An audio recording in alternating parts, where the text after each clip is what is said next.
ඊයේ දවසේ අපි දැක්කා 16 දෙනෙක් විතර එකතු වෙලා நேற்றைய தினம் 16 பேர் இணைந்து மிக பெரும் சத்தியாகிரக போராட்டத்தை முன்னெடுத்திருந்தனர். அதன்போது மக்களின் பங்களிப்பை பார்க்கும்போது அது மக்களினால் நிராகரிக்கப்பட்ட வங்குரோத்தடைந்த குழுவினரின் பிரயோசனமற்ற போராட்டம் என்பது தெளிவாகின்றது. கால ஓட்டத்தினாலும் அரசியல் பின்புலத்தினாலும் மறைக்கப்பட்ட மிக பெரும் குற்றச்செயலுக்கு நியாயம் நிலைநாட்டப்படும் என மக்களுக்கு உறுதியளித்திருக்கின்றோம். கொள்ளையிடப்பட்ட பில்லியன் கணக்கான பணத்தை மீள கொண்டு வர உறுதியளித்துள்ளோம்.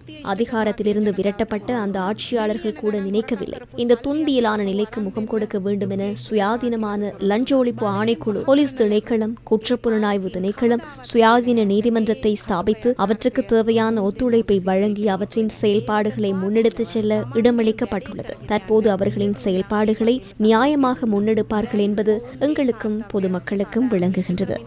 சிலர் கொலையாளிகளுக்காக பூஜைகளை நடத்துகின்றனர். පූජා කරනවා ගිහිල්ලා මිනිමරුව වෙනුවෙන් කවුරුත් වෙනුවෙන් නෙමෙයි